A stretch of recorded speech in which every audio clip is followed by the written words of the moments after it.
The ultimatum. 25 days after the Assembly High Council's ultimatum, the Earth Diplomatic Center had transformed from an architectural marvel into something resembling a war room.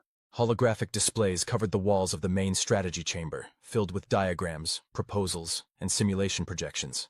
Teams of human and alien advisors worked around the clock, fueled by caffeine, determination, and the looming deadline.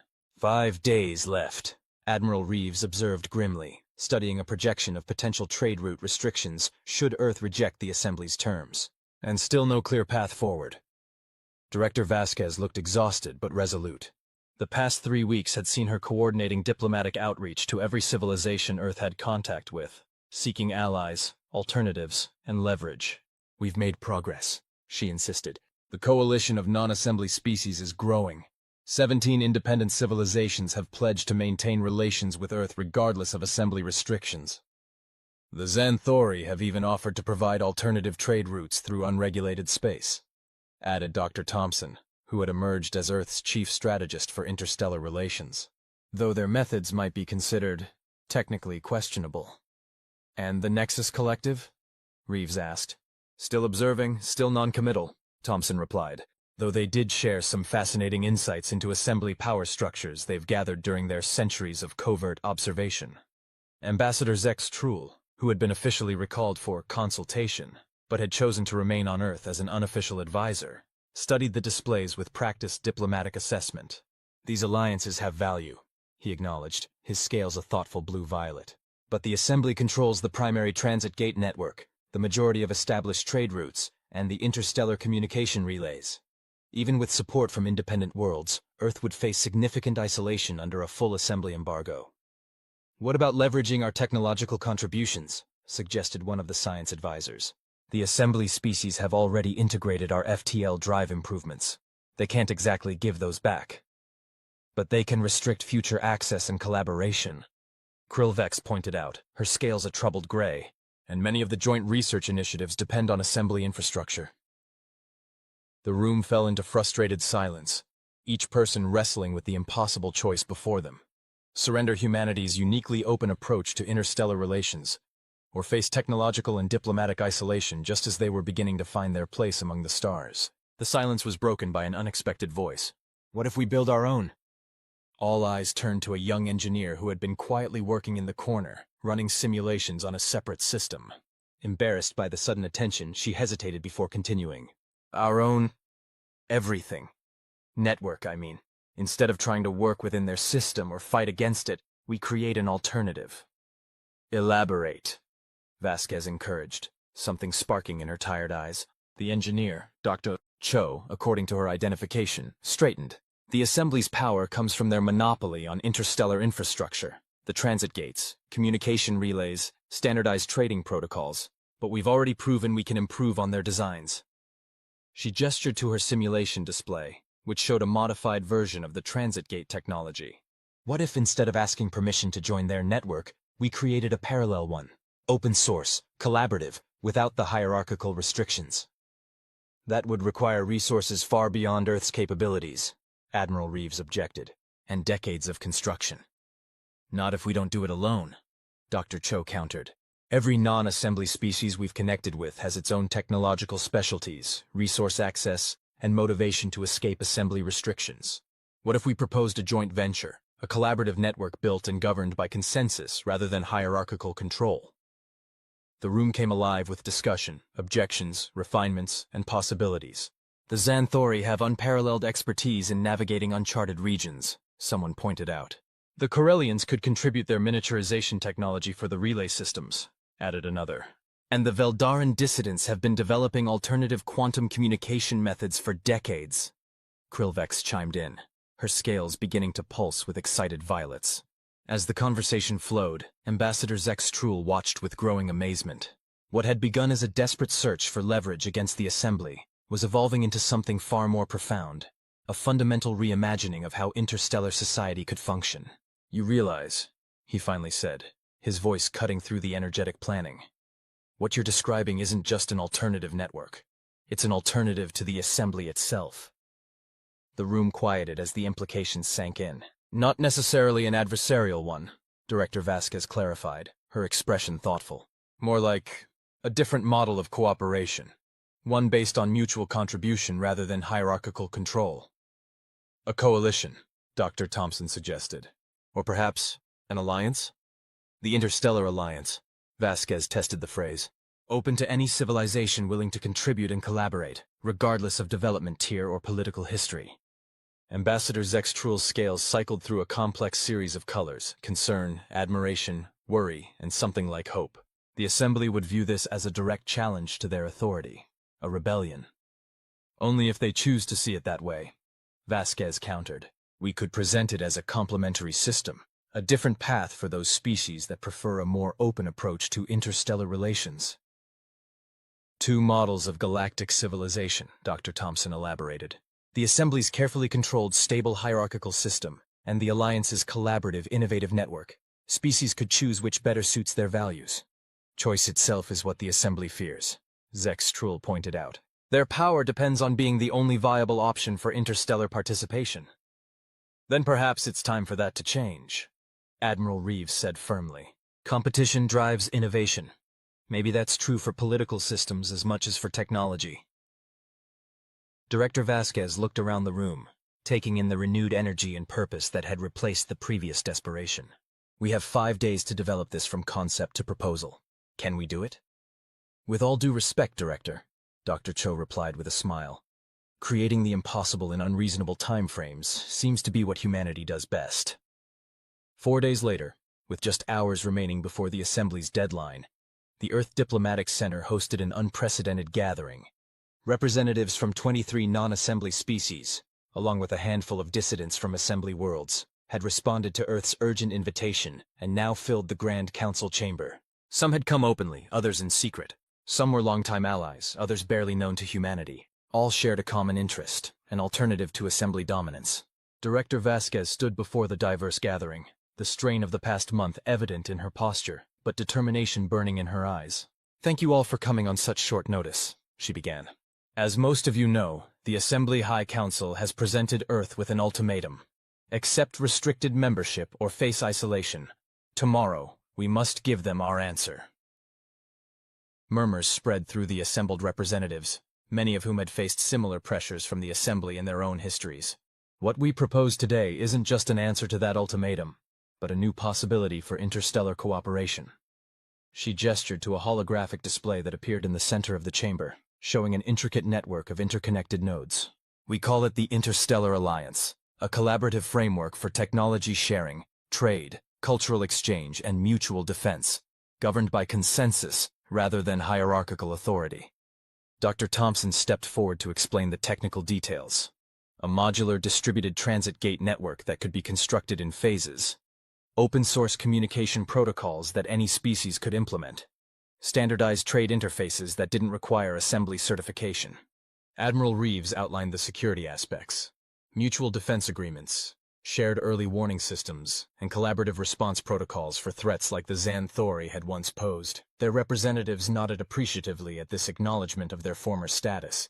As the presentation continued, Ambassador Zextrul watched the reactions of the gathered species.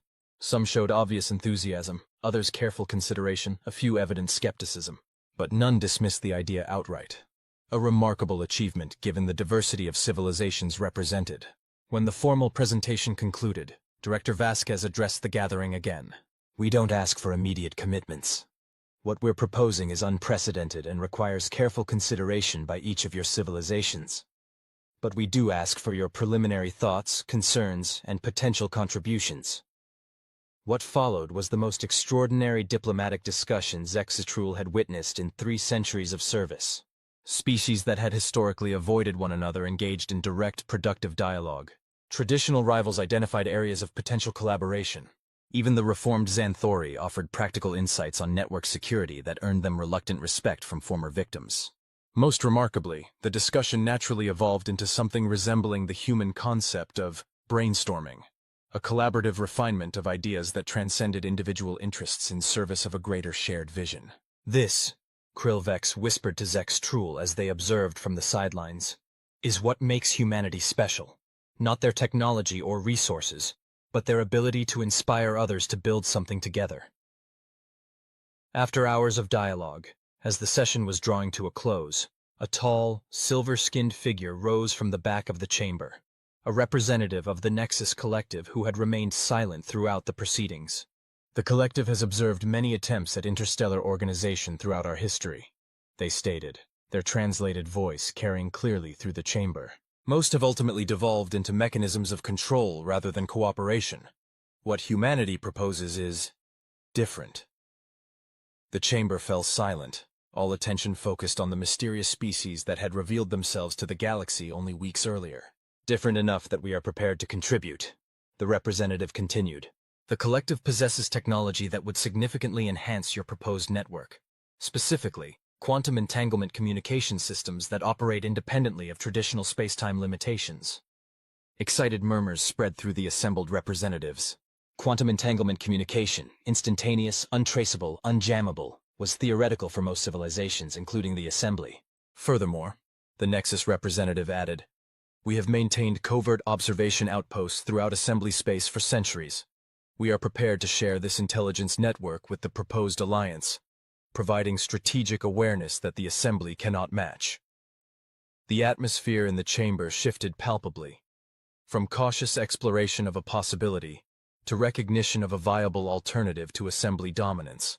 As the meeting concluded, with most representatives promising to consult their governments and return with formal responses, Director Vasquez approached Ambassador Zex Truhl. Your assessment? She asked quietly. His scales cycled through thoughtful blues and violets before settling on a cautiously optimistic teal. You've created something remarkable here. Whether it succeeds or fails, you've changed the conversation. Species that have accepted Assembly authority for millennia are now considering alternatives. And tomorrow, when we deliver our response to the High Council? They will not react well, he admitted. But they will be forced to respond rather than simply dictate. You've transformed an ultimatum into a negotiation. She nodded, absorbing this. Will you be there when we deliver our answer? My official status has been compromised, he reminded her, scales flickering with momentary irritation. The Council views me as too sympathetic to human interests. They're not wrong, she pointed out with a tired smile. No, he agreed, his scales warming to a fond gold. They're not. Which is why, despite diplomatic protocol, I will stand with Earth tomorrow. Some moments transcend official positions. The Assembly High Council's holographic presence filled the Earth Diplomatic Center's formal communication chamber the following day. 9 of the most powerful beings in known space, representing civilizations that had guided galactic affairs for millennia, gazed down with varying degrees of impatience and condescension at the small human delegation. Grand Arbiter Zelvarazan's ancient silver scales reflected the holographic light as he addressed them. The Council has convened to receive Earth's response to our offer of Assembly membership. What is your decision, Director Vasquez? Vasquez stepped forward, flanked by Admiral Reeves, Dr. Thompson, and, to the visible surprise of the Council, Ambassador Zex Truhl and representatives from 5 non-Assembly civilizations. Grand Arbiter, honored counselors, she began with formal respect. On behalf of Earth and humanity, I must respectfully decline the terms of membership as presented. A ripple of reaction passed through the Council, though none showed outright surprise. They had clearly anticipated resistance. That is unfortunate, the Grand Arbiter replied. You understand that this decision will necessitate certain restrictive measures regarding Earth's participation in interstellar affairs? That brings me to the second part of our response, Vasquez continued smoothly. Earth is not choosing isolation over Assembly membership. Rather, we are choosing to pursue an alternative path to interstellar cooperation. With a gesture, she activated a holographic display showing the framework of the proposed interstellar alliance, the distributed network, the collaborative governance structure, the open technological standards. We call it the Interstellar Alliance, she explained. A framework for cooperation based on mutual contribution rather than hierarchical control. Open to any civilization that wishes to participate, including Assembly members. The Council's reaction was immediate and varied. Several members leaned forward with evident alarm. Others exchanged glances, and one, a gaseous being in an environmental suit, actually produced a sound that the translators rendered as a derisive laugh. This is not a viable alternative to Assembly membership, stated Councillor Vren flatly. It is a naive fantasy that ignores millennia of practical experience in interstellar governance. With respect, Councillor, interjected the Corellian representative, stepping forward. The Hive Collective disagrees. We have already pledged our support and technical expertise to this initiative. As have the Solitary Worlds Coalition, added their delegate. 7 previously independent planetary systems, unified in contributing to this shared vision. One by one, the other non-assembly representatives voiced their support, each naming specific technical contributions, resource commitments, or strategic advantages they would bring to the alliance.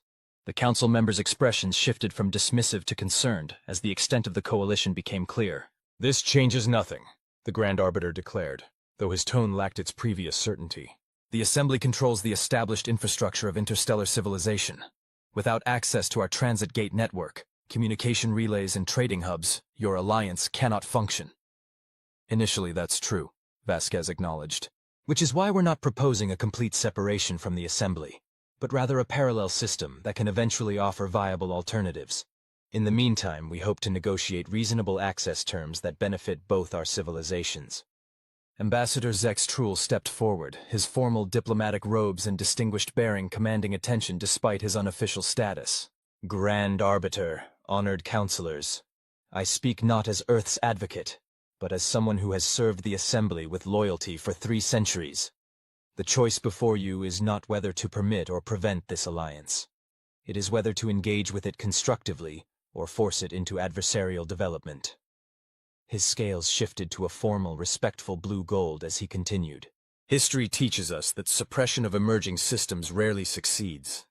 Adaptation and incorporation of new ideas, however, has been the Assembly's strength throughout its long existence." The council chamber fell silent as the members considered this perspective from one of their own, even one they currently viewed with suspicion. Finally, the Grand Arbiter spoke. "The council will require time to consider these developments. The announced restrictions on Earth's interstellar access will be temporarily delayed pending further deliberation." It wasn't acceptance, but it wasn't immediate rejection either, a significant departure from the council's usual decisive pronouncements. "In the meantime," the Arbiter continued, fixing Vasquez with an unreadable gaze, "we would request detailed technical specifications of your proposed systems to assess compatibility with existing Assembly infrastructure." Admiral Reeves nearly started forward at this transparent attempt to acquire their plans, but Vasquez's subtle gesture held him back. "We would be happy to share overview architectures," she replied diplomatically. "Detailed technical specifications would naturally be part of formal cooperation agreements, should the Council choose to pursue that path." The Grand Arbiter's scales flickered briefly with what might have been reluctant respect. "Very well. The Council will reconvene in 20 standard days to deliver our formal response to this alliance proposal. Until then, current protocols remain in effect."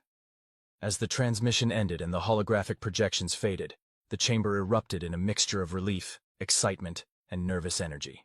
20 days, Admiral Reeves noted. "They're stalling for time to develop countermeasures. Or genuinely considering options," Dr. Thompson suggested more optimistically. "We've given them something they didn't expect, a substantive alternative rather than simple defiance." "Both," Ambassador Zex Truhl stated definitively, his scales shifting to a thoughtful violet. "The Council rarely presents a unified perspective on unexpected developments. Some members will advocate for immediate suppression, others for cautious observation, perhaps a few for tentative engagement. And while they debate," Vasquez said with quiet determination, "we build. Every day the Alliance concept develops further, gains more supporters, refines its technical standards, establishes more connections, the harder it becomes to simply dismiss or suppress." "The question," Krillvex observed, her scales cycling through analytical blues, "is whether we can develop a functional framework quickly enough to survive if the Assembly chooses obstruction." "Then we'd better get to work," Vasquez replied simply. 20 days to make the interstellar alliance too valuable to destroy." The next 3 weeks witnessed a flurry of activity unprecedented in Earth's brief interstellar history. The planet became the center of a whirlwind of diplomatic, scientific, and engineering initiatives as representatives from dozens of worlds worked to transform the alliance from concept to reality before the Assembly could respond. The initial focus was on communication, the lifeblood of any interstellar cooperation. Human engineers collaborated with Corellian biotechnologists and Nexus Collective specialists to develop prototype quantum entanglement relays that could provide instantaneous, untraceable communication independent of Assembly networks. Simultaneously, mixed teams tackled the challenge of creating a distributed transit gate system. Without the massive resources of the assembly, they focused on smaller, more efficient designs, sacrificing capacity for reduced construction requirements and greater geographical flexibility. Most remarkably, the collaborative approach yielded innovations that neither humanity nor any individual alien civilization might have developed alone. The Xanthori contributed stealth technologies that allowed early infrastructure to be deployed covertly. The Solitary Worlds Coalition provided unique approaches to self-sufficient habitats that reduced dependence on established supply chains. Refugee scientists from assembly worlds offered insights into vulnerabilities and workarounds for potential restrictive measures. Throughout this technological renaissance, Ambassador Zex Truhl found himself in the unexpected role of cultural translator, helping diverse species navigate not just linguistic differences, but fundamentally different approaches to problem-solving and cooperation. The Volumians don't respond well to direct disagreement, he advised a team of human engineers working on atmospheric interfaces. Frame your concerns as questions rather than corrections. The Marians communicate as much through color shifts as through words, he reminded diplomatic staff preparing for negotiation with the aquatic species. Visual presentations matter as much as verbal content. His centuries of diplomatic experience, combined with his growing understanding of humanity's unique collaborative style, proved invaluable in bridging gaps between civilizations that had historically had little direct contact. Krillvex, meanwhile, had emerged as something of a cultural ambassador herself, her natural enthusiasm and genuine curiosity helping to forge personal connections across species boundaries. She organized impromptu dance exchanges between engineering teams facing cultural impasses, demonstrating that sometimes physical expression could overcome communication barriers where words failed. It was during one such exchange, watching Xanthori engineers teaching humans a movement sequence derived from their hunting traditions, that Zex Truhl felt a presence beside him. "Remarkable, isn't it?" Director Vasquez said quietly, observing the cross-species interaction. 6 months ago, we viewed them as a threat. Now they're teaching our people their cultural traditions.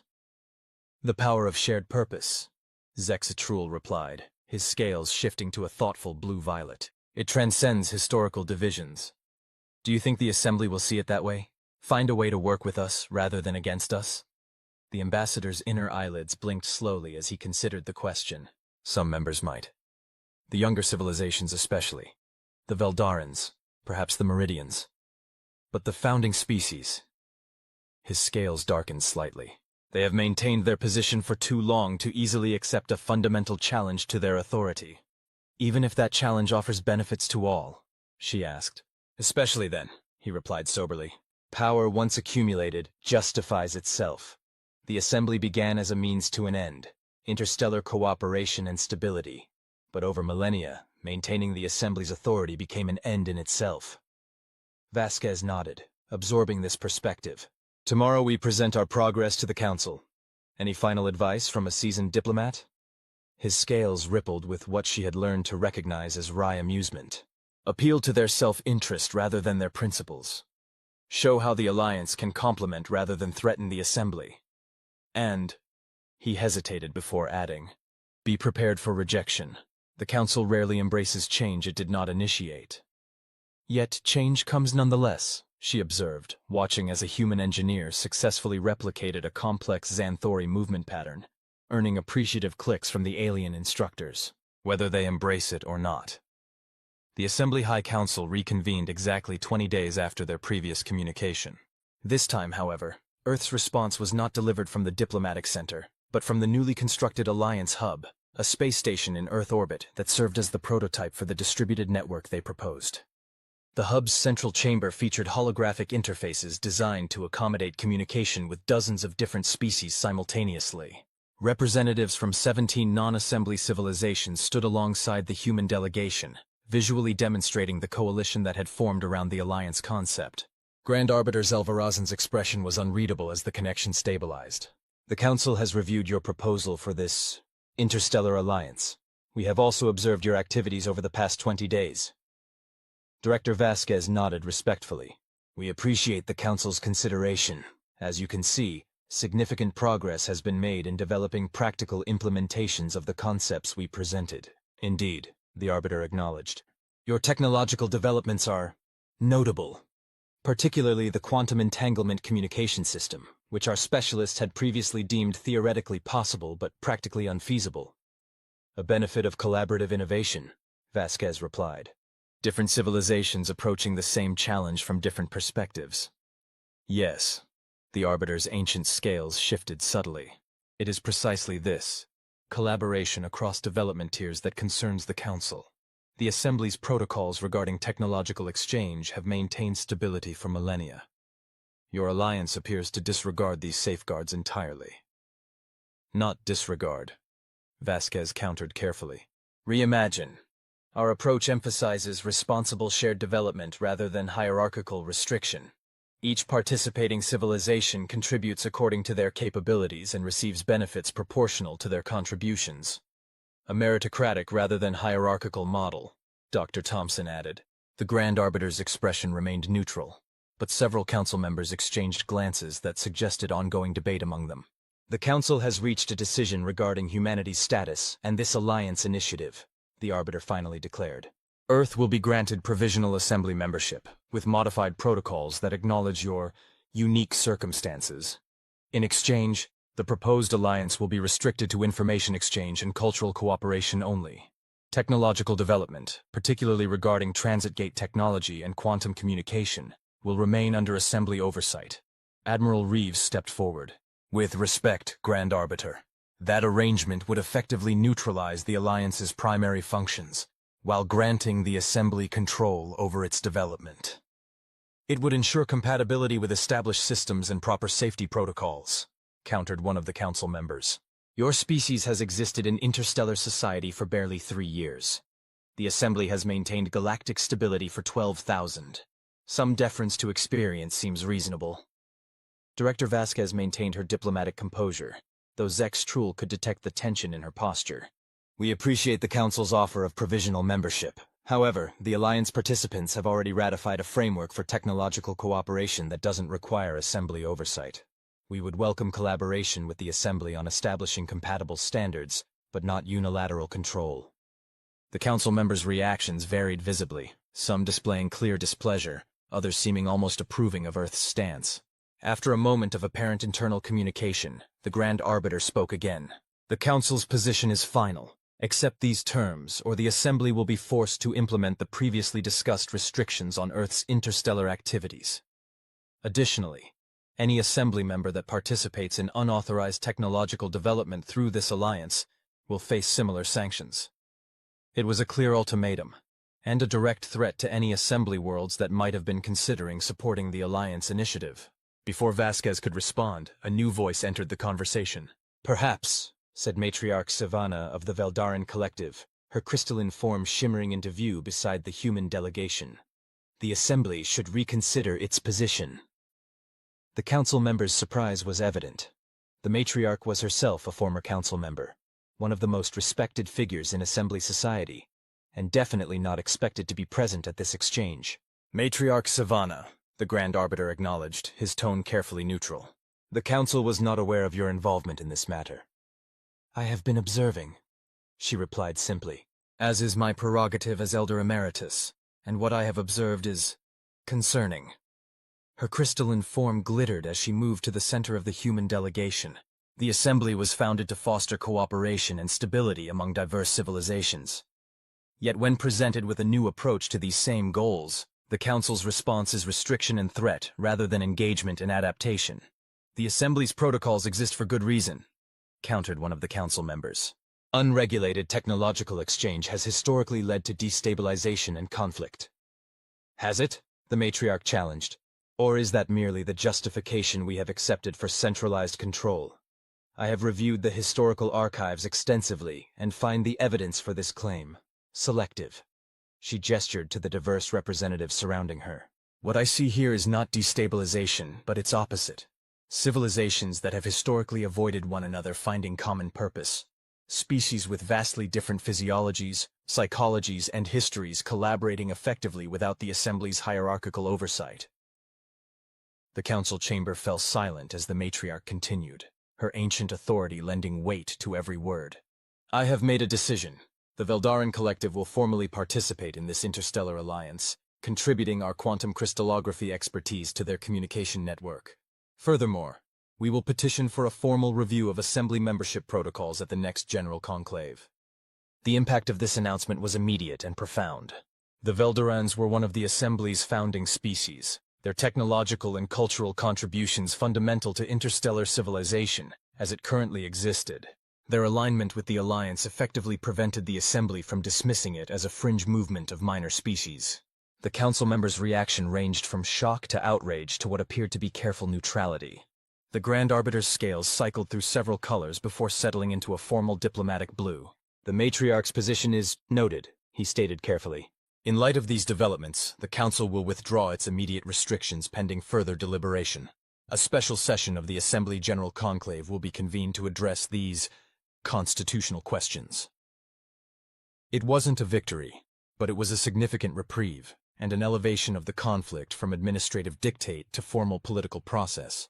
The Alliance had gained time, legitimacy, and a powerful advocate within the Assembly itself. As the transmission ended, the gathered representatives erupted in excited discussion. The Matriarch found herself surrounded by grateful delegates from a dozen worlds, her crystalline form glinting with what might have been satisfaction. Ambassador Zex Truhl made his way to Director Vasquez's side. "This is unprecedented," he said, his scales flickering between amazement and concern. "Savannah was one of the architects of the current Assembly structure. For her to publicly challenge it, she sees the same thing we do," Vasquez replied, "that the galaxy is changing, with or without the Assembly's blessing. She's chosen to guide that change rather than resist it. The question now," Zex Truhl observed, watching as humans and aliens alike celebrated this unexpected development, "is whether enough of the Assembly will follow her example. And if they don't..." His scales shifted to a resolved blue-violet. "Then the next chapter of galactic history begins with humanity's third option. Neither submission nor isolation, but transformation." As the Alliance representatives dispersed to share the news with their respective worlds and continue their collaborative work, Ambassador Zex Truhl found himself reflecting on the remarkable journey from that first accidental encounter in Earth's orbit. What had begun with a damaged ship seeking simple repairs had evolved into a potential restructuring of galactic civilization itself. All because humans had looked at established limitations and asked simply, why not try something different? It was, he decided, watching Krillvex enthusiastically demonstrating a human celebratory dance to a group of fascinated aliens, the most profound repair humanity had offered, not to their ship, but to a system that had grown rigid with age. The Assembly might yet adapt and incorporate these new ideas, or it might resist and force a more disruptive transition. Either way, the galaxy would never be quite the same. And all because Captain Zex Truhl had once decided to take a shortcut through an asteroid field, bringing the wandering mistake to the doorstep of a remarkable species who danced in the rain and saw possibilities where others saw only problems. End of Part 4. "You ever see what happens when you corner a human?" The Kazakh traders nervously leaned across the bar, voice dropping to a conspiratorial whisper. "No, but I imagine they do what any sensible species does," replied Gorn, his scaled hide shimmering under the bar's pulsing lights. "They surrender or die." The Kazakh, her name was Sitka, if Gorn remembered correctly, made a sound that might have been laughter, might have been a death rattle. Hard to tell with insectoids. "That's where you're wrong, Scaleback. That's where the whole damn galaxy's been wrong." Gorn flicked his tail dismissively, nearly knocking over a passing Nebel's drink, earning him a six-eyed glare. He mumbled an apology before turning back to Tsitka. "The humans, those soft pink things from that backwater system? The ones with no natural weapons, no armor, and barely enough muscles to climb stairs? Those humans?" "The very same." Tsitka took a long pull from her fermented nectar through a specialized proboscis straw. "The Vraxian Imperium found out the hard way. Just got word their invasion fleet's gone silent. 60 warships, just poof." "Bullshit," Gorn said, the translator struggling to convey his skepticism. "The Vraxians eat species like humans for breakfast, literally, in some cases." "Maybe so," Tsitka said, mandibles clicking in what Gorn recognized as the insectoid equivalent of a smirk. "But the humans? They're what eats the things that eat everyone else." Fleet Admiral Zakan of the Vraxian Imperium considered himself a patient hunter. Patience had served his ancestors well for millennia as apex predators on a world where the unwary became the hunted. Patience had earned him command of the largest Vraxian fleet assembled in generations. Patience was currently failing him. What do you mean, they're refusing surrender terms? Zakan's dorsal spines flared in irritation, causing nearby officers to edge away from his command chair. We have orbital supremacy. Their defensive capabilities are negligible. Their military technology is primitive. His communications officer, a slender female named Vexra, kept her own spines carefully flattened in deference. The transmission came directly from their unified government body, Admiral. Their exact words were, "We respectfully decline your generous offer and suggest you depart immediately. This is your only warning." Zakan's laughter rumbled through the bridge, joined nervously by his crew. Their only warning? To us? He gestured at the view screen, which showed the blue-green world hanging below them. Do they not see 60 warships positioned above their major population centers? They see them, Admiral, Vexra replied. They simply don't appear concerned. Zakan's amusement faded. In his experience across 17 planetary conquests, prey species followed predictable patterns when faced with inevitable defeat. They blubbered, they begged, they offered resources, territory, even their own young in exchange for mercy. They did not issue warnings. Perhaps, offered Tactical Officer Gresh, they believe some ally will come to their aid. Zakan dismissed this with a claw wave. Their system is isolated. The nearest spacefaring civilization is weeks away, even at maximum FTL. No, this is merely bravado. He leaned forward. A common prey defense mechanism. When cornered and recognizing defeat, some species puff themselves up, make noise, hoping to appear more dangerous than they are. Gresh's ear flaps twitched uncertainly. Admiral, our intelligence indicates humans have no natural defenses at all. No claws, weak teeth, fragile bones. Yet they evolved on a death world classified as Category 8. Nothing without natural weapons survives on such worlds. Zakan scratched his scaled chin thoughtfully. Curious indeed. But all species have their evolutionary quirks. Perhaps they simply bred rapidly enough to overcome their natural predators through sheer numbers. Sir, Vexra interrupted, her voice oddly strained. We're detecting launches from multiple surface locations. Zakan's posture straightened. Ah, they mount a defense after all. Excellent. I was beginning to think this conquest would lack any entertainment value whatsoever. Display the launches on the main view screen. The screen shifted to a tactical overlay showing hundreds, no, thousands, of small objects rising from the planet's surface. Analysis, Zakan demanded. Gresh's claws flew over his console. Primitive chemical propulsion missiles, Admiral. Nuclear warheads. Effective within atmosphere, but our shields will handle them easily. Zakan finished with a dismissive gesture. Is this truly their best response? Technology we mastered 12 generations ago? Wait. Gresh's voice took on an urgent tone. These aren't following ballistic trajectories. They're maneuvering. Zakan leaned forward. Impossible. Such primitive weapons can't. Incoming transmission from the human government, Vexra announced. Put it through. Zakan settled back, anticipating capitulation now that the humans had made their symbolic gesture of defiance. A human female appeared on screen. Zakan had studied their species enough to recognize that this one would be considered of middle years, with artificial pigmentation in her fur and decorative circles around her seeing organs. Admiral Zakan, she spoke calmly, no hint of fear in her voice. I see you've chosen not to heed our warning. Zakan's mouth stretched into what passed for a Vraxian smile, revealing rows of serrated teeth. Your warning was noted, human, along with your admirable but futile missile launch. When your nuclear toys bounce harmlessly off our shields, perhaps we can return to discussing your surrender? The human's expression remained infuriatingly neutral. Those aren't nuclear missiles, Admiral. Zakan's smile faltered. What? We stopped using nuclear warheads for planetary defense decades ago. Too messy. She checked something off screen. What you're seeing are taser platforms. Taser? The translation came through as some sort of electrical weapon, but that made no sense at this scale. Tactical autonomous space engagement robots, the human clarified. Each one carries about 1,000 smaller units we call wasps, named after a particularly nasty insect from our world. Zakan felt the first real stirring of unease. Whatever primitive drones you've launched won't penetrate our shields. They don't need to, the human replied, with a mild smile that somehow chilled Zakan's blood. Your shields are tuned to stop energy weapons and kinetic impacts. Our wasps are currently moving slowly enough to pass right through that gap in your defensive envelope. On the tactical display, the thousands of launched objects were indeed decelerating, their approach more resembling a gentle drift than an attack. And now they're deploying, the human continued conversationally. The objects began to split apart, each one blossoming like some deadly flower, releasing clouds of much smaller objects. The tactical display struggled to track them all, finally showing simply a haze of red dots surrounding each Vraxian vessel. "Admiral!" Gresh's voice had risen an octave. "The human projectiles, they're attaching to our hulls." "Impossible!" Zakan snarled. "Raise shields to maximum!" "Too late, I'm afraid," said the human, still with that infuriating calm. "The wasps are already attached. Each one carries a simple yet effective package, a shaped charge designed to breach your hull, followed by a particularly unpleasant payload." Zakan's spines fully extended now, a reflex he couldn't control. "What payload?" The human's expression turned almost pitying. "We understand the Vraxians evolved from apex predators on your homeworld.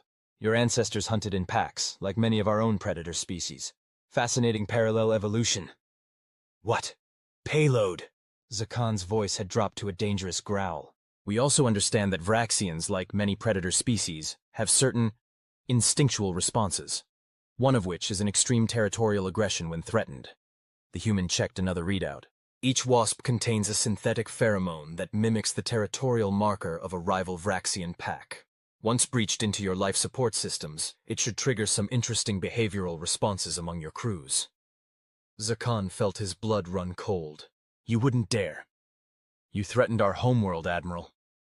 For the first time, the human's pleasant demeanor slipped, revealing something ancient and dangerous beneath. "We've been fighting ourselves for thousands of years. Did you really think we wouldn't be prepared to fight you?" Alarms began blaring across the bridge. Reports flooded in from all 60 ships simultaneously. Hull breaches, life support contamination, and then crew turning on each other, locked in blood frenzy. "What have you done?"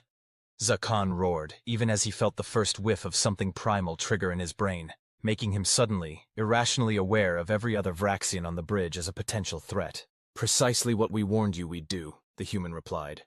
"Good day, Admiral. We'll negotiate with whoever's left in command once you've sorted yourselves out." The transmission cut, leaving Zakan staring at the tactical display showing his magnificent fleet descending into chaos, even as he fought the growing urge to tear his communications officer's throat out for reasons he could no longer articulate.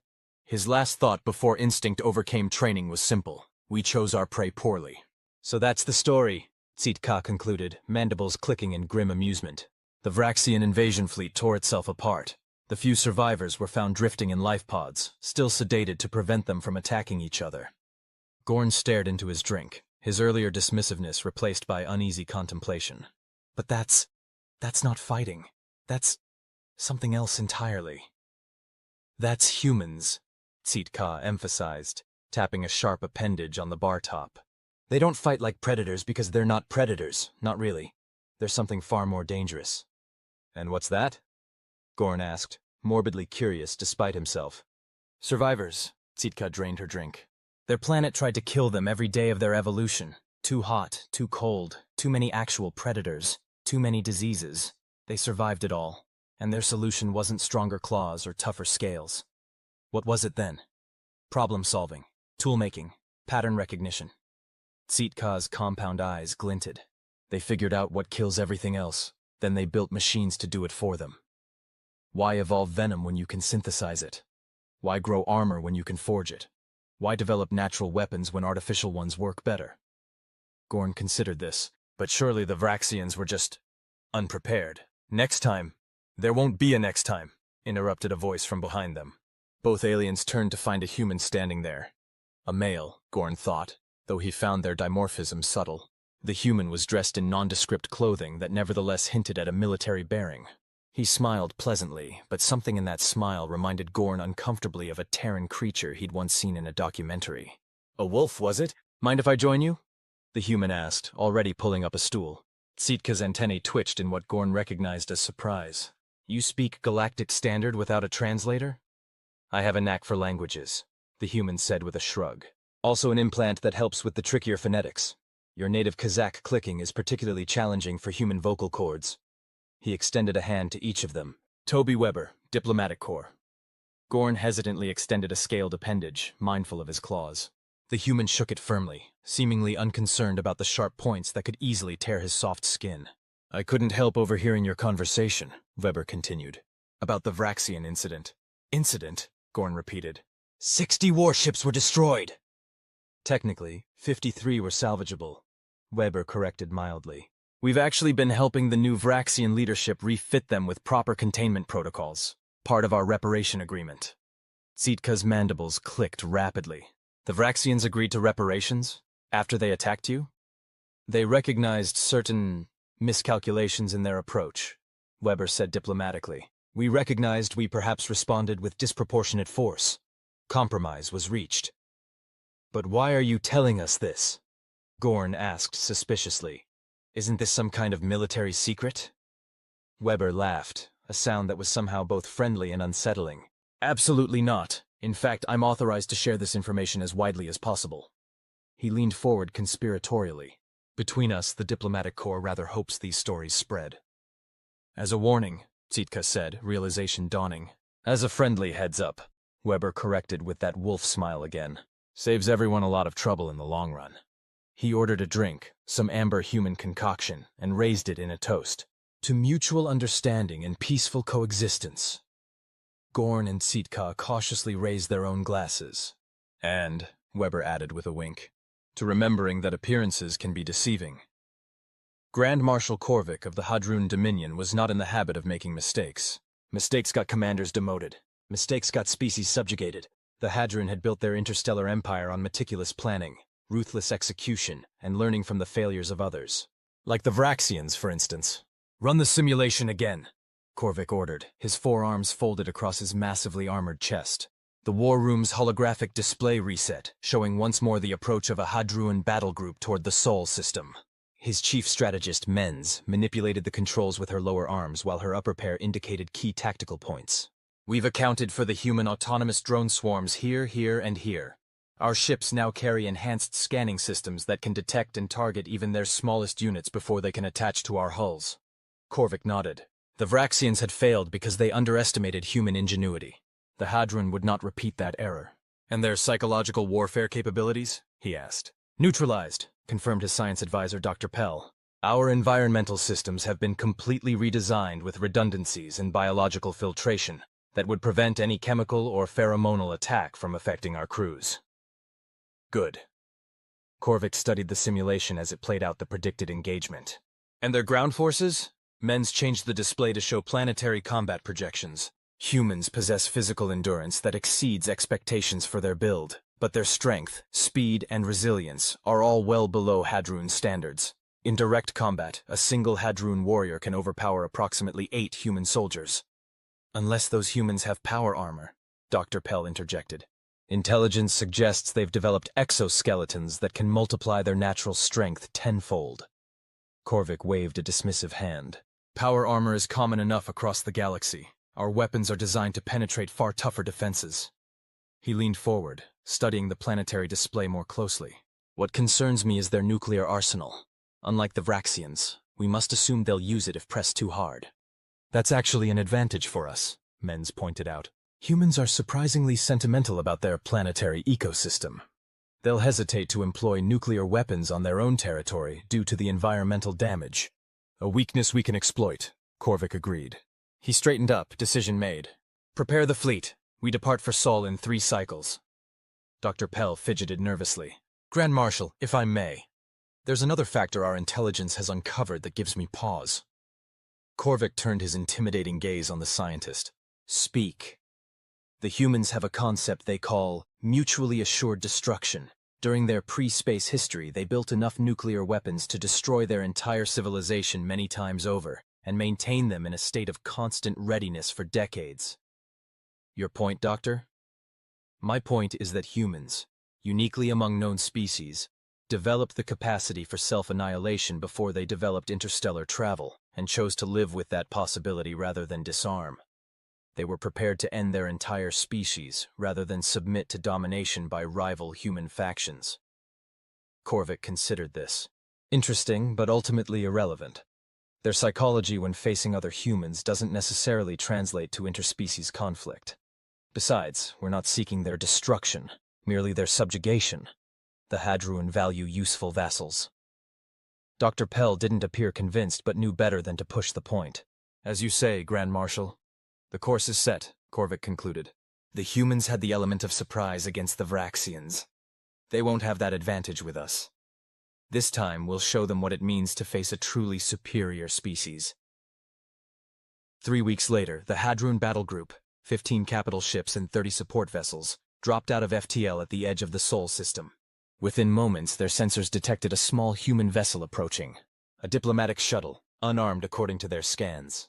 "They're hailing us," reported Communications Officer Lesk. Grand Marshal Korvik, observing from the flagship Inevitable Conquest, nodded. On screen. A human appeared, male, older, with gray hair and the decorative fabric collar that humans in authority often wore. He smiled politely. "Grand Marshal Korvik, I presume. I'm Terran Ambassador Nikhil Douglas. On behalf of the United Earth Government, I welcome you to the Sol system." Korvik was momentarily taken aback by the greeting but quickly recovered.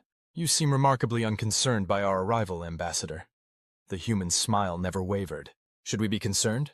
We were under the impression this was a diplomatic visit." Korvik bared his teeth in what passed for a Hadron smile. "Is that what your intelligence services told you?" "Among other things," Douglas replied casually. "But we prefer to give visitors the benefit of the doubt. We've prepared appropriate reception protocols if you'd care to send a delegation to Earth. Our planetary defense grid has been temporarily reconfigured to allow your shuttle safe passage."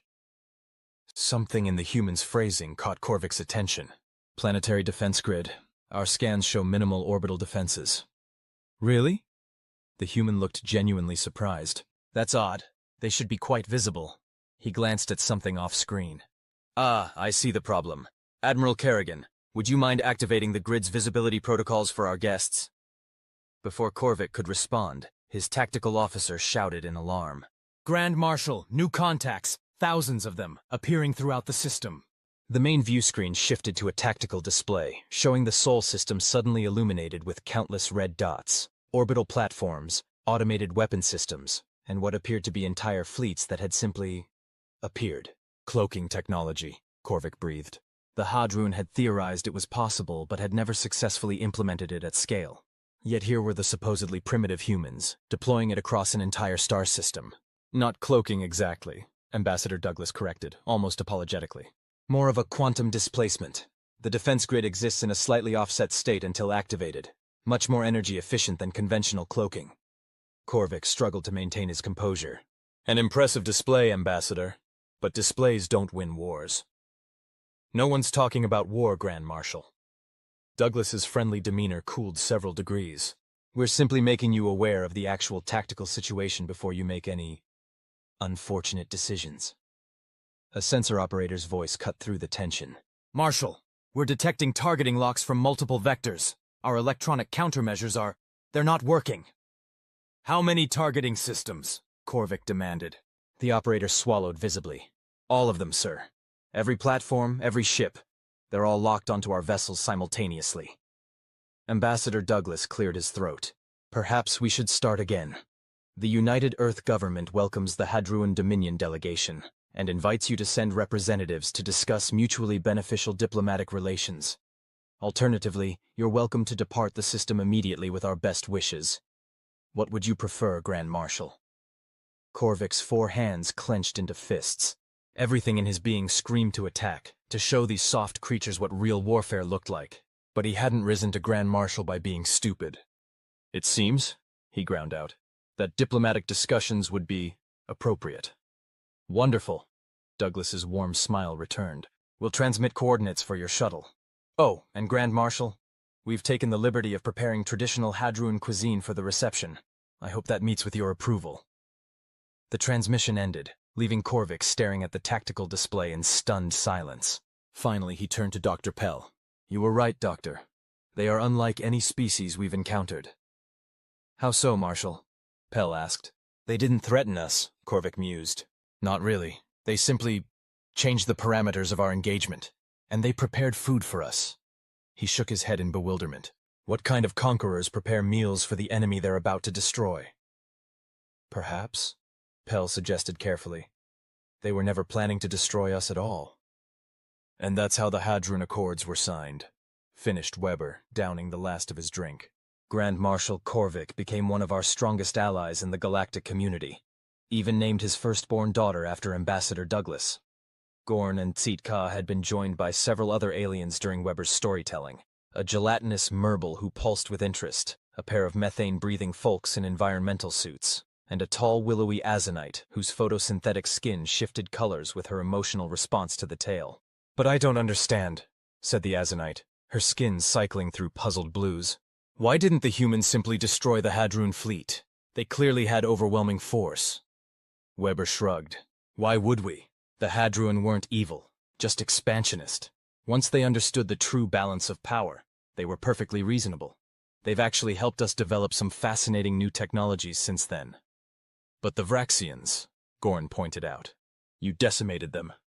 "The Vraxians wouldn't back down," Weber replied, his expression darkening momentarily. "We gave them every opportunity to retreat. They chose poorly." His smile returned. "But even there, we didn't destroy them as a species. Their new government has proven quite progressive."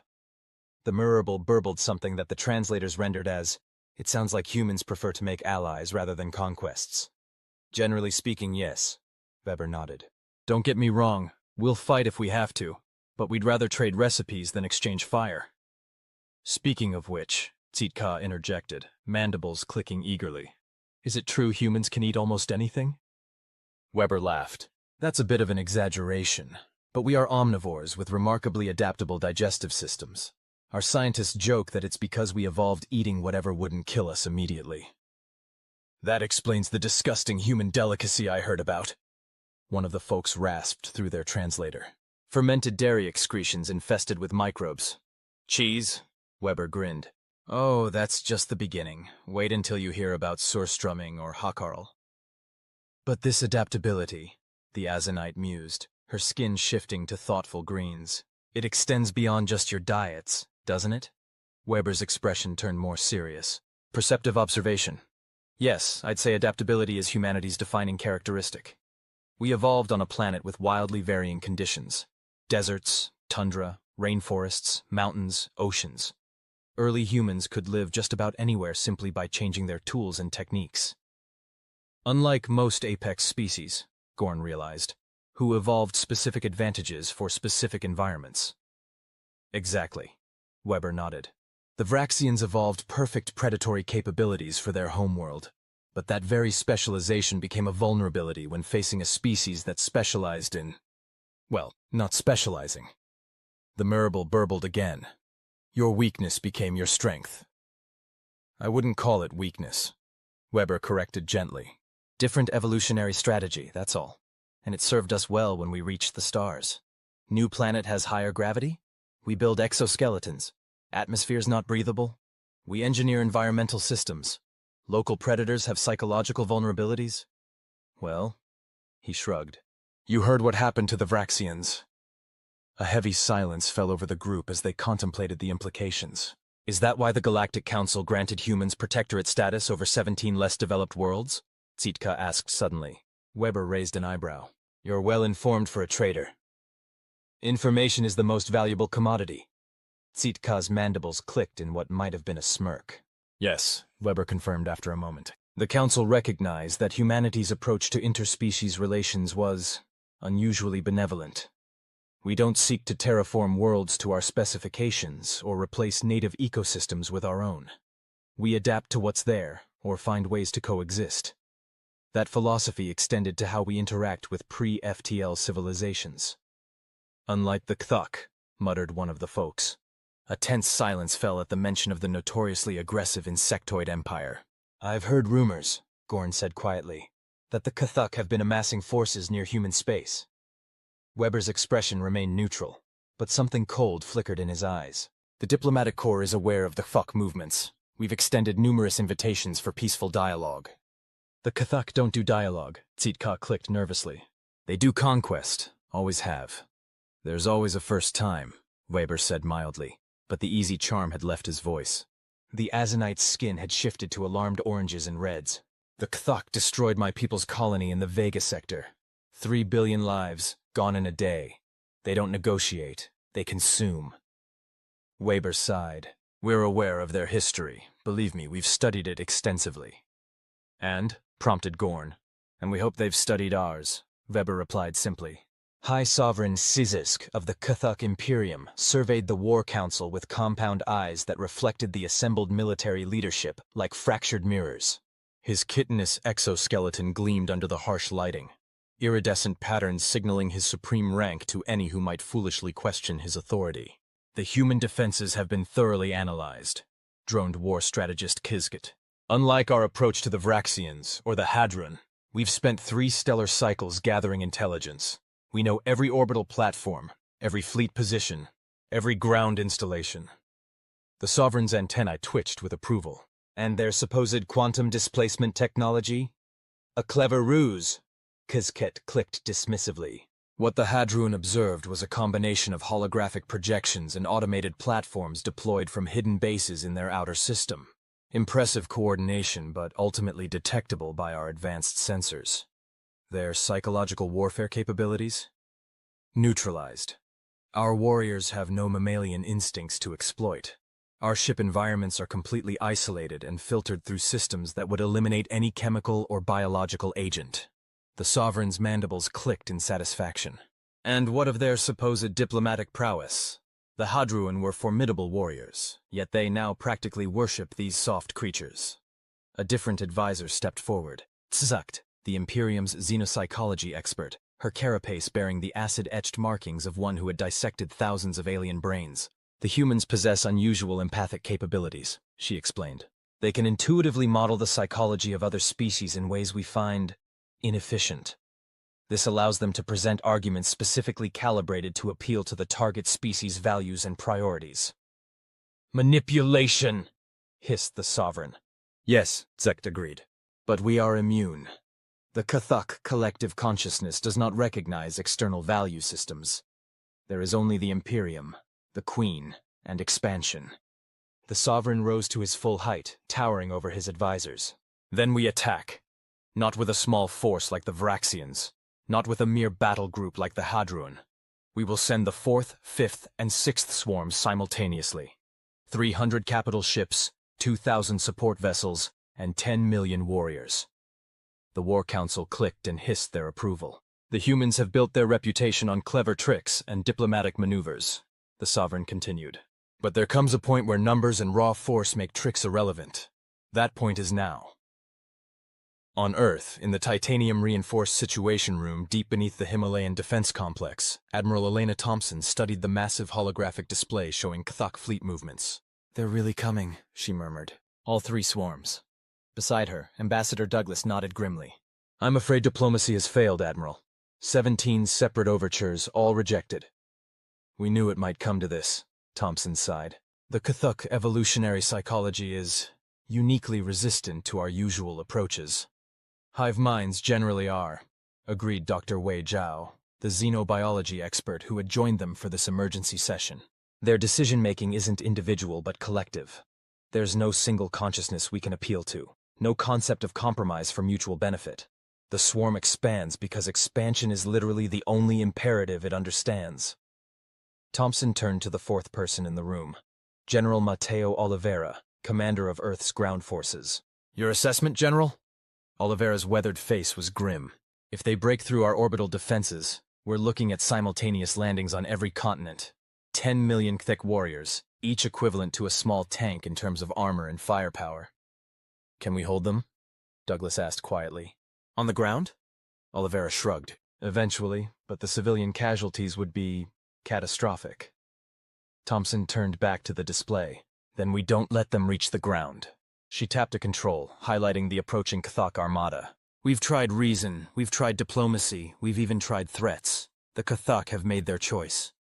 She looked at each of her colleagues in turn. It's time for Protocol Omega.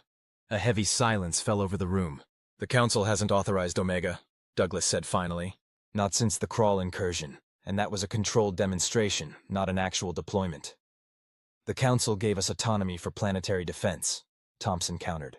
And this qualifies. Dr. Zhao looked troubled. Admiral, Omega wasn't designed for this scale of engagement.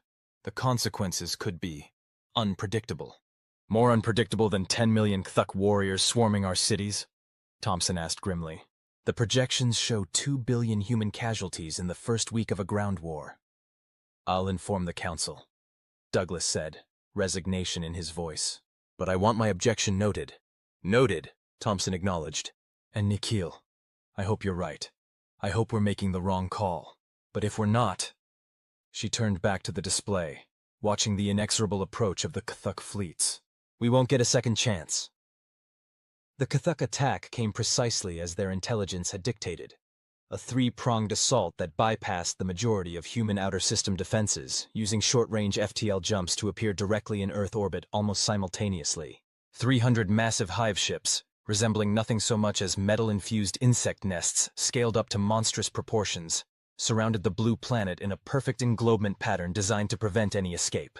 On the flagship Queen's Mandible, High Sovereign Zizisk watched with satisfaction as the human orbital platforms opened fire. Powerful energy beams and kinetic projectiles that splashed harmlessly against the Kthuk vessel's shields. As predicted, clicked war strategist Kizkit.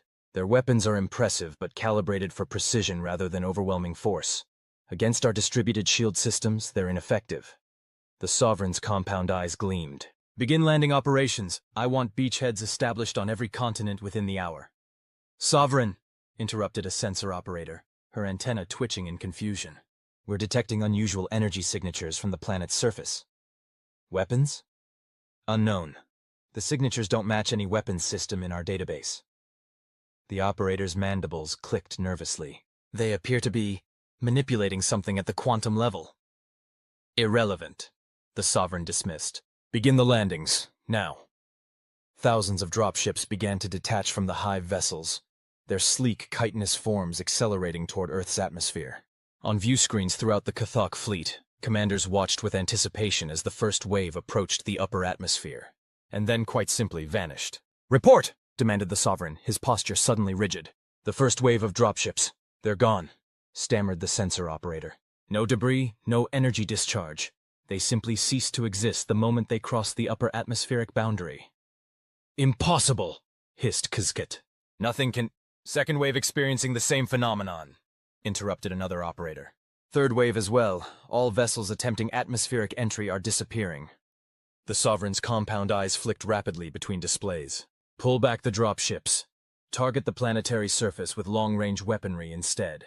If we cannot land, we will bombard them into submission. Throughout the fleet, massive energy weapons began to power up, targeting major human population centers. On the Queen's Mandible, the Sovereign watched as the first volley, enough firepower to level a small continent, discharged toward Earth. The energy beams and projectiles crossed the upper atmosphere boundary, and like the dropships before them, simply ceased to exist. Sovereign! The science officer's voice had taken on an edge of panic uncharacteristic for a Kthuk. Our sensors are detecting. The atmosphere itself has been weaponized. Explain! Demanded the Sovereign. The humans have somehow created a quantum field encompassing their entire planet. Anything attempting to pass through it is being... The closest translation would be phase-shifted. Matter entering the field is being transferred elsewhere. Where? The Sovereign demanded. A new voice answered. Human, female, transmitted directly to the Kthuk command channel despite their encryption. That's an excellent question, High Sovereign Zizisk. On the main view screen, Admiral Thompson appeared, her uniform immaculate, her expression cold. What have you done? The Sovereign hissed. We call it the Omega Protocol, Thompson explained conversationally. A quantum phase shield that envelops our entire planet. Any matter attempting to penetrate it is instantly translocated to a predetermined destination. What destination? The Sovereign's mandibles clicked in barely controlled fury. Thompson's expression didn't change. Your homeworld, specifically the royal breeding chambers where your queen resides, your dropships, your weapons fire, all of it is appearing approximately 200 meters above your most sacred hive complex. As we speak. Panicked communications began flooding in from the Kthuk homeworld. Reports of massive explosions, dropships crashing into royal structures, energy weapons discharging directly into breeding chambers. You're lying, the Sovereign hissed, but the fear in his voice betrayed his uncertainty. I wish I were, Thompson replied. We tried diplomacy. We tried warnings. You chose invasion, and we responded accordingly. This is abomination, screeched the Sovereign. No species has ever dared attack our homeworld directly. No species has ever had to, Thompson countered. Most understand the concept of mutual coexistence. You, unfortunately, do not. Her voice hardened. The protocol will remain active for exactly 1 hour. After that, anything entering Earth's atmosphere will simply be destroyed rather than translocated. I suggest you use this time to recall your forces and begin evacuation efforts on your homeworld. The transmission cut, leaving the Sovereign staring at his increasingly panicked command crew. Orders, Sovereign? Kizik asked, his usual confidence shattered. The Sovereign's compound eyes darted between displays showing the catastrophe unfolding on the homeworld and the impenetrable shield surrounding Earth. For the first time in his long life, he felt something alien to the Kthuk consciousness. Doubt. Recall all forces, he finally rasped. Disengage immediately. As the Kthuk fleet hastily withdrew from Earth orbit, xenopsychologist Tsekt approached the Sovereign, her posture deferential but urgent. Sovereign, I have been analyzing the human response, and I believe I understand now what our intelligence missed. Speak, the Sovereign commanded, though his attention remained on the disaster reports from the homeworld. The Vraxians, the Hadron, they both misunderstood the humans, but in different ways. The Vraxians underestimated human ingenuity. The Hadron underestimated human preparedness, but her antennae drooped in shame. We underestimated their restraint. Restraint. The Sovereign's mandibles clicked in confusion. They attacked our queen. Yes, but not directly, Tsekt explained. Think, Sovereign. With technology capable of translocation on a planetary scale, they could have sent our entire fleet into their sun. They could have translocated antimatter directly into our ships.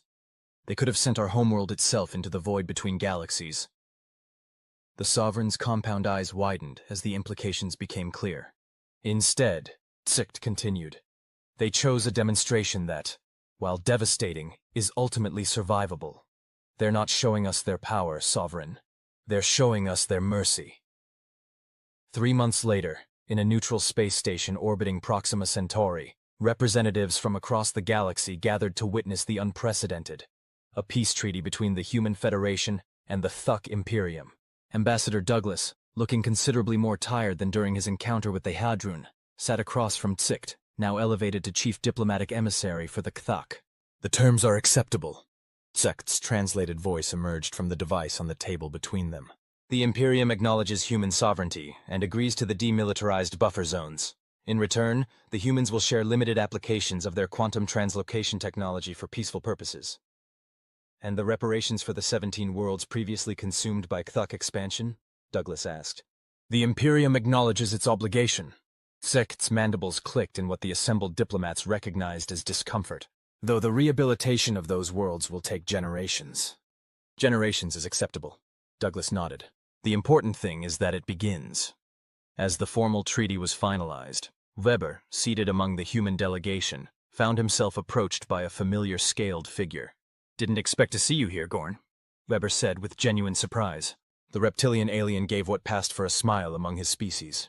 I've been appointed junior diplomatic attaché for the Draxel Confederacy. Your stories in that bar made quite an impression. Weber laughed. So you decided to join the diplomatic corps. That's quite a career change from... What was it you did again? Mercenary scout, Gorn admitted with a faint hiss of embarrassment. But after what happened with the Kthuk, I decided I'd rather be on the talking side of history than the shooting side. Weber's expression grew more serious. It was a close thing, you know. Closer than most realize. The Omega Protocol was our absolute last resort. But it worked, Gorn pointed out. This time, Weber agreed, but it nearly didn't. And the collateral damage. He shook his head. We're still helping the Kthuk rebuild their royal breeding complexes. Their population growth will be stunted for centuries. Gorn studied the human with newfound respect. You actually regret it, don't you? Even though they came to destroy your world. Of course we regret it, Weber said simply. Hurting others is never something to celebrate, even when necessary. Gorn considered this. I think I finally understand what makes humans so different. It's not your technology or your adaptability, or even your strange empathic abilities. Oh? Weber raised an eyebrow. What is it then? You're dangerous not because you're predators, Gorn said slowly, but because you're predators who chose not to be. You could have exterminated the Vraxians, subjugated the Hadron, annihilated the Kthuk, but each time, You chose the minimum force necessary, and then offered a hand in peace afterward. That's just common sense, Weber shrugged. No, Gorn insisted. It's not. Throughout the galaxy, species that can dominate do dominate. It's biological imperative. You humans somehow evolved past that. Weber smiled wryly. Not entirely. We still fight amongst ourselves plenty. But we learned something important during our history. The most dangerous predator isn't the one with the sharpest claws or the strongest jaws. What is it then? It's the one that can afford to show mercy, Weber said. Because that means they're so confident in their position that they don't need to destroy you. And that's truly terrifying.